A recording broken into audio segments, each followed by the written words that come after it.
नमस्कार दोस्तों, स्वागत है आपका हमारे यूट्यूब चैनल GS5 VS में। दोस्तों गरुड़ बैच यूपी लेखपाल की तरह हम लोग करा रहे हैं दोस्तों। ये दोस्तों आपकी 16वीं क्लास है। और दोस्तों इससे पहले हम लोग 15 क्लास तक कर चुके हैं, जिसमें हम लोग सामान्य हिंदी के प्रश्नों पर चर्चा कर चुके हैं और सामान्य GS के प्रश्नों पर चर्चा कर चुके हैं तथा ग्राम समाज एवं विकास के प्रश्नों पर चर्चा कर चुके हैं दोस्तों। उन तीनों की दोस्तों अलग अलग प्ले लिस्ट बन चुकी है, चैनल पर जा करके आप देख सकते हैं और चैनल को सब्सक्राइब करना ना भूलें दोस्तों। यूपी लेखपाल की दोस्तों एग्ज़ाम की दोस्तों क्या कहते हैं कि पेपर का जो शेड्यूल है, क्या क्या आना है, उस सभी का दोस्तों आ गया है।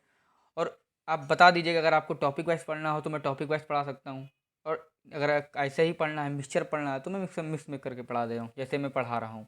चलिए शुरू करते हैं आज का पहला प्रश्न। पहला प्रश्न, सुधी का तिर्यक बहुवचन दिए गए विकल्पों में से कौन सा है? तो सुधी का तिर्यक बहुवचन हो जाएगा दोस्तों सुधीजन। ऑप्शन सी इसका सही उत्तर हो जाएगा।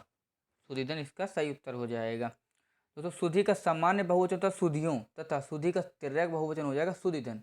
बहुवचन दोस्तों हो जाएगा सुधियों और तिर्यक बहुवचन हो जाएगा दोस्तों इसका सुधीजन। और तिर्यक बहुवचन दोस्तों जैसे धागा का बहुवचन होता है दोस्तों धागे, परंतु तिर्यक तिर्यक बहुवचन होता है दोस्तों धागो। वैसे ही दोस्तों आपका सुधीजन हो जाएगा।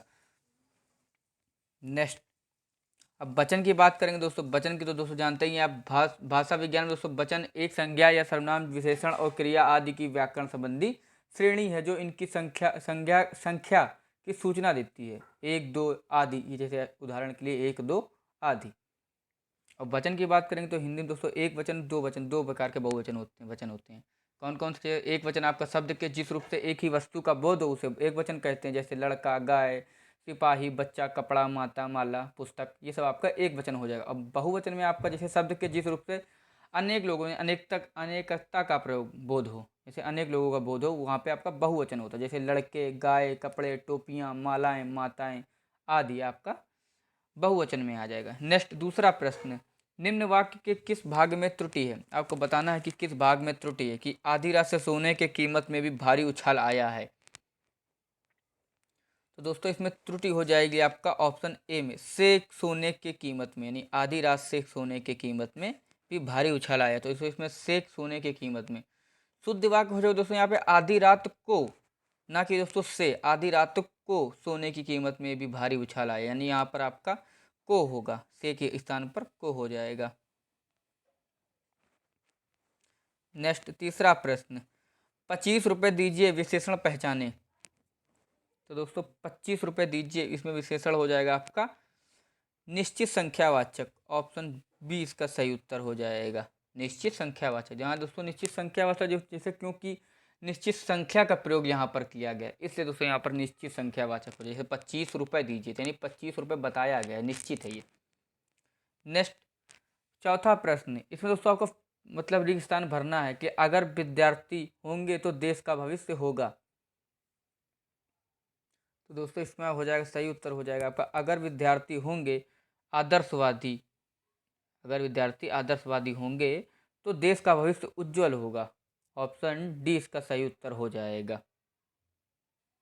नेक्स्ट, पांचवा प्रश्न, मेज का सामान्य बहुवचन दिए गए विकल्पों में से कौन सा है?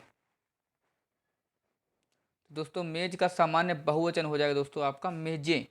ऑप्शन बी इसका सही उत्तर हो जाएगा।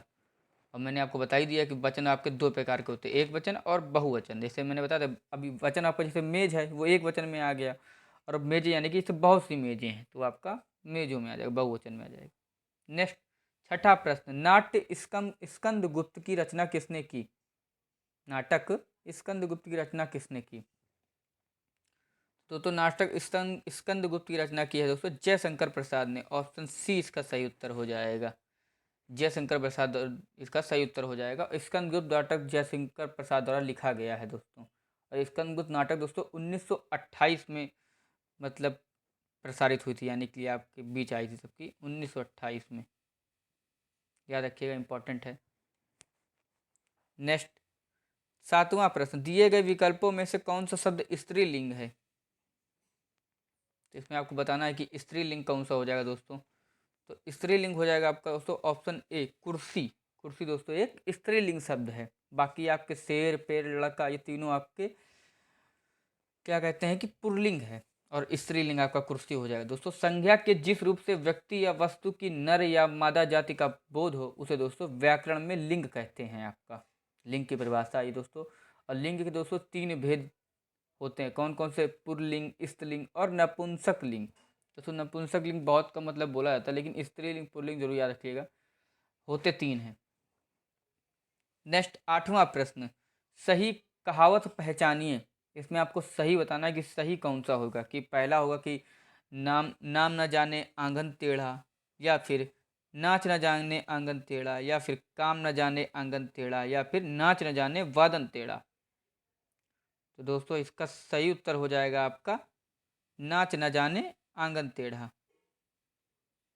ऑप्शन बी इसका सही उत्तर, जो नाच न जाने आंगन टेढ़ा, ये इसका सही उत्तर हो जाएगा। क्योंकि नाच न जाने आंगन टेढ़ा दोस्तों कोई कार्य न कर पाने पर बहाने लगाना। वाक्य प्रयोग जैसे बनेगा, जैसे अंगूर तब तक लोमड़ी पहुंच ना पाई, तो बहाना बना रही है कि अंगूर खट्टे हैं, अतः नाच न जाने आंगन टेढ़ा। अंगूर तक जब तक लोमड़ी पहुंच नहीं पाई तो बहाना बना रही है कि अंगूर खट्टे हैं, अतः नाच न आंगे जाने आंगन टेढ़ा। नेक्स्ट 9वां प्रश्न, दिए गए विकल्पों में से किशोर का समानार्थी शब्द कौन सा है? शब्द है दोस्तों किशोर का समानार्थी शब्द हो जाएगा आपका तरुण। ऑप्शन सी इसका सही उत्तर हो जाएगा। और दोस्तों इसमें तरुण ऐसा बालक जिसकी अवस्था 18 वर्ष से कम हो उसे दोस्तों किशोर कहा जाता है, याद रखिएगा। समानार्थी यानी कि समान, इसलिए आपका इसमें समानार्थी हो जाएगा। तथा दोस्तों इसमें आपका मैंने आगे के लिए बताया आपको पर्यायवाची दोस्तों, जैसे जैसे आपका इस समझदार का दोस्तों पर्यायवाची हो जाएगा होशियार, मेधावान, चतुर, मनीषी, बुद्धिमान आदि। आपका ये आज और समझ जाइए आपका समझदार के पर्यायवाची हैं। तथा कोलाहल की बात करेंगे दोस्तों तो ये हो जाएगा आपका शोर, हल्ला, रोला आदि, ये आपका कोलाहल में आ जाएगा। नेक्स्ट 10वां प्रश्न, विनय पत्रिका किस कवि की रचना है? ये दोस्तों लेखपाल के ही पूरे पर्पज से हम लोग करा रहे हैं प्रश्न आपके। ज़्यादा कठिन पेपर आपका नहीं आने वाला, इतना याद रखिएगा। लेकिन आपको हिंदी को इतना सरल भी नहीं समझना कि आपको बिल्कुल आगे। बहुत से लोग अभी मैंने एक लोग मेरे दो जानने वाले आर ओ का पेपर दे के आए थे, पीसीएस का पेपर बहुत ही सरल था, लेकिन वो ऑप्शन में इतना डाउटफुल आ गया था कि आधे ज़्यादा वो लोग गलत करके आ गए। इसलिए दोस्तों ध्यान से पढ़िए। विनय पत्रिका दोस्तों है आपकी तुलसीदास की रचना। ऑप्शन डी इसका सही उत्तर हो जाएगा, तुलसीदास की रचना है दोस्तों। और तुलसीदास की दोस्तों विशेष रचनाओं में दोस्तों रामचरितमानस, विनय पत्रिका, कवितावली, दोहावली आती हैं। ये आपकी 4 पुत्र मतलब और भी हैं, लेकिन आपकी 4 मेन है तुलसीदास की, रामचरितमानस, विनय पत्रिका, कवितावली और दोहावली। अगर ये 4 आ जाए तो आप तुलसीदास ऑप्शन में लगा देंगे। नेक्स्ट 11वां प्रश्न, दिए गए विकल्पों में से गति का विरुद्धार्थी शब्द कौन सा शब्द है? मतलब तो गति का दोस्तों, गति का मतलब दोस्तों विरुद्धार्थी यानी विरोध में। जैसे गति का हो गया आपका हो जाएगा मंद। ऑप्शन ए विरुद्ध मतलब उल्टा पूछ रहा है, इसका विरुद्धार्थी शब्द कौन सा है? तो मंद हो जाएगा। गति यानी कि तेज और मंद मतलब स्लो बिल्कुल। तो ये आपका हो जाएगा दोस्तों। और आगे जैसे कि आपका गति का दोस्तों बता ही दिया मैंने। अब मंद अथवा विराम कोई भी शब्द आ जाए आपका गति का। जैसे अन्य विकल्प जैसे आपका प्रगति, इसका विलोम शब्द हो जाएगा विनाश। तथा दुर्गति का सदगति। आयतन का दोस्तों शिथिलता, ये आपका विलोम शब्द हो जाएंगे इनके। नेक्स्ट 12वां प्रश्न, आसमान का रंग नीला है, इसमें विशेष पहचाने। तो दोस्तों इसमें विशेष से हो जाएगा आपका आसमान। ऑप्शन सी इसका सही उत्तर हो जाएगा। आसमान दोस्तों एक विशेष बताई, विशेष की ही विशेषता बताई जाती है दोस्तों, विशेष की ही विशेषता बताई जाती है। अतः यहाँ पर दोस्तों आसमान होगा। और विशेषण दोस्तों जो संज्ञा या सर्वनाम की विशेषता बताते हैं उसे दोस्तों विशेषण कहलाते हैं। जैसे यहाँ आसमान की विशेषता बताई जा रही है, अतः यहाँ पर नीला यहाँ पर विशेषण हो जाएगा। नीला यहाँ पर विशेषण हो जाएगा। नेक्स्ट 13वां प्रश्न, कनक कनक दे 100 गुनी मादकता अधिकाय। दोस्तों इस वाक्य पंक्ति में प्रयुक्त अलंकार पहचाने। दोस्तों इसका पूरा हो जाएगा आपका वाक्य। जैसे आपको बहुत तो पता ही होगा, इस मतलब इसको आसानी है ज़्यादा। कनक कनक दे 100 गुनी मादकता अधिकाय, या खाए बोरा जगवा पाए बोरा। तो दोस्तों इसमें आपका हो जाएगा यमक अलंकार हो जाएगा। ऑप्शन डी इसका सही उत्तर हो जाएगा।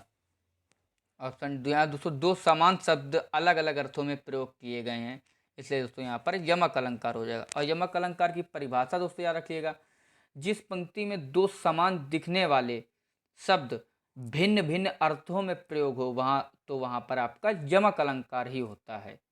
याद रखिएगा, इंपॉर्टेंट है दोस्तों। उक्त पंक्ति में दोस्तों कनक का अर्थ यहाँ पर स्वर्ण है तथा धतूरा दोनों के अर्थ में किया गया है आपका। नेक्स्ट 14वां प्रश्न, पाप की पराकाष्ठा होना, इस मुहावरे का अर्थ बताइए। तो पाप की पराकाष्ठा होना दोस्तों, इस मुहावरे का अर्थ हो जाएगा दोस्तों पाप का घड़ा भरना। ऑप्शन सी इसका सही उत्तर हो जाएगा, पाप का घड़ा भरना, ये इसका सही उत्तर हो जाएगा। कहते नहीं कि वो बस जितना भी आप दूसरों को कष्ट दे रहे हैं, धीरे धीरे करके आपका पाप का घड़ा भर रहा है, किसी दिन भी भगवान सुन लेंगे, ऐसा होना चाहिए। बता रहा हूँ कि किसी गरीबों को छल कपट नहीं करना चाहिए, वही है आपका दिखा रहा है पाप का घड़ा भरना। नेक्स्ट 15वां प्रश्न, राम साधु तुम साधु सुझाना, राम मातु भली मह पहचाना, वर्णित लोकोक्ति में प्रयुक्त अलंकार पहचानिए। तो दोस्तों राम साधु तुम साधु सुझाना, राम मातु भली मह पहचाना, इसमें दोस्तों आपका प्रयुक्त अलंकार हो जाएगा आपका ब्याज निंदा। ऑप्शन डी इसका सही उत्तर हो जाएगा, ब्याज निंदा यहाँ पर हो जाएगा दोस्तों। काव्य में जहाँ देखने सुनने में प्रशंसा प्रतीत हो किंतु वह वास्तव में निंदा हो, तो वहाँ पे आपका ब्याज निंदा कहलाता है। और दूसरे शब्दों में जैसे कि काव्य में जब प्रशंसा के बहाने निंदा किया जाता है, तो वहाँ पर आपका ब्याज निंदा अलंकार होता है, ये इसका सही उत्तर हो जाएगा। नेक्स्ट 16वां प्रश्न, इसमें दोस्तों आपको रिक्त स्थान भरना है कि माता पिता किशोरों को स्वयं के से सीखने में मदद करते हैं। तो दोस्तों इसमें आपका हो जाएगा माता पिता किशोरों को स्वयं के अनुभवों से सीखने में मदद करते हैं। ऑप्शन सी इसका सही उत्तर हो जाएगा, पूर्ण सार्थक वर्ग बन जाएगा दोस्तों, यही आपका होगा, माता पिता किशोरों को स्वयं के अनुभवों से सीखने में मदद करते हैं। अब माध्यम थोड़ा नहीं हो जाएगी, माध्यम तो अलग बन जाएगा। अब भोगो तो आपका जो भोग किया वो अलग आ जाएगा, मर्यादा जो मतलब मर्यादा में जो आपको सिखाते हैं वो भी आ जाएगा। नेक्स्ट 17वां प्रश्न, कुमार संभव के रचयिता कौन है। तो कुमार संभव के रचयिता हैं दोस्तों आपके कालिदास। ऑप्शन सी इसका सही उत्तर हो जाएगा, कुमार संभव दोस्तों रचना कालिदास द्वारा रचित है। कुमार संभव दोस्तों रचना संस्कृत का महाकाव्य है जो शिव पार्वती के पुत्र कार्तिकेय की कथा पर आधारित है, याद रखिएगा, इंपॉर्टेंट है। नेक्स्ट 18वां प्रश्न, रहीमन पानी रखिए बिन पानी सब सून, पानी गए न उबरे मोती मानुष चून, वर्णित लोकोक्ति में प्रयुक्त अलंकार पहचानी। दोस्तों बहुत ही पेपर सरल बनाया, ज़्यादा मैंने कठिन नहीं बनाया है। आपको देखना कि आपको कितना आता है। अगर 25 में से अगर आप 22 प्लस कर रहे हैं तो आपकी हिंदी मतलब मजबूत है, बेसिक आपका मजबूत है। तो रहीमन पानी राख लिए बिन पानी सब सून, पानी गए ना उबरे मोती मानुष चुन, इसमें दोस्तों आपका हो जाएगा श्लेष अलंकार। ऑप्शन सी इसका सही उत्तर हो जाएगा। अब श्लेष अलंकार की परिभाषा याद रखिए दोस्तों कि जहाँ शब्द एक बार प्रयोग हो परंतु उसके अर्थ अलग अलग होते हैं, अर्थात उसके दो या दो से अधिक अर्थ निकलते हो, तो वहाँ पर आपका श्लेष अलंकार होता है। इसकी पहचान कैसे करेंगे, इस अलंकार की पहचान दोस्तों शब्दों के आपस में चिपके होने से की जाती है। मतलब कि एक ही शब्द में दो अर्थ चिपके होते हैं, वहाँ आपका श्लेष अलंकार होता है। जैसे उदाहरण के लिए आप ऊपर दिए गए दोहे में दोस्तों दे सकते हैं कि पानी शब्द का प्रयोग 3 बार हुआ है और सबका अर्थ भिन्न भिन्न है, याद रखिएगा। नेक्स्ट 19वां प्रश्न, बच्चा गया इस वाक्य में प्रयुक्त काल पहचाने। तो बच्चा गया इस वाक्य में प्रयुक्त काल हो जाएगा दोस्तों आपका सामान्य भूतकाल। ऑप्शन ए इसका सही उत्तर हो जाएगा, सामान्य भूतकाल। अब बात करें सामान्य भूतकाल दोस्तों, यहाँ सही उत्तर आपका है तथा अन्य विकल्प दोस्तों आपके असंगत यानी गलत हैं। और दोस्तों बच्चा गया वाक्य हाल ही में गुजरे हुए समय का, इसलिए यहाँ पर सामान्य भूतकाल हो जाएगा। और सामान्य भूतकाल की परिभाषा याद रखिए दोस्तों, जैसे क्रिया के जिस रूप से समानता उसके भूतकाल में पूरे हो जाने का बोध होता है उसे सामान्य भूतकाल कहते हैं। जैसे उसने चूहे को मारा, ये आपका सामान्य भूतकाल में हो जाए। अब पूर्ण भूतकाल की बात करेंगे तो जिसमें क्रिया के होने का पूर्ण बोध होता है, जैसे उसने चूहे को मारा था, ये आपका पूर्ण भूतकाल हो जाएगा। याद रखिएगा दोस्तों आजकल एग्जाम में ऐसे ही प्रश्न आपको फंसाने के लिए पूछेगा। उस सामान्य भूतकाल सामान्य मतलब तीनों दो तीन आपके भूतकाल के ही रख देगा और आपको पहचानना होगा कौन कौन सा। नेक्स्ट 20वां प्रश्न, निम्नलिखित में वर्णित वाक्यों में से गलत वाक्य कौन सा है। तो आपको बताना है कि गलत वाक्य कौन सा है। कि पहला है कि जिधर दृष्टि डालो विज्ञान के चमत्कार दिखाई पड़ते हैं, कि दूसरा है कि हमें उपलब्ध सभी सुख सुविधाएं विज्ञान की ही देन है, या विज्ञान ने हमें जादू नगरी में पहुंचा दिया, या चौथा ऑप्शन विज्ञान से अनेक असंभव लगने वाली बातों को संभव कर दिखाया है। इसमें दोस्तों आपका हो जाएगा ऑप्शन डी में दोस्तों करेक्शन है। ऑप्शन डी में करेक्शन है कि इसमें दोस्तों से के स्थान पर ने हो जाएगा। जो यहाँ पर से है यहाँ पर आप उसकी जगह ने हो जाएगा, कि विज्ञान ने अनेक असंभव लगने वाली बातों को संभव कर दिखाया। ये इसका सही उत्तर बनेगा, मतलब बनेगा, त्रुटि रहित होगा। नेक्स्ट 21वां प्रश्न, दिए गए विकल्पों में दोस्तों अनुकूल का विरुद्धार्थी शब्द कौन सा हो जाएगा? तो इसमें दोस्तों अनुकूल का हो जाएगा आपका प्रतिकूल। ऑप्शन डी इसका सही उत्तर हो जाएगा।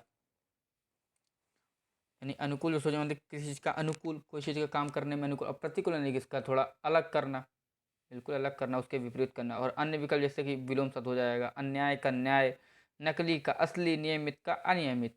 नेक्स्ट 22वां प्रश्न, वर का स्त्रीलिंग बताएं। तो दोस्तों इसमें आपको समझना ये नहीं कि आपको बहू लगा दे, ये नहीं है दोस्तों, वधू हो जाएगा, ना ही दुल्हन होगा। दूल्हा का दुल्हन होता है, समझ रहे हैं आप, दूल्हा का दुल्हन होता है। यहाँ पर आपका हो जाएगा सही उत्तर हो जाएगा आपका वधू, ये इसका सही उत्तर हो जाएगा।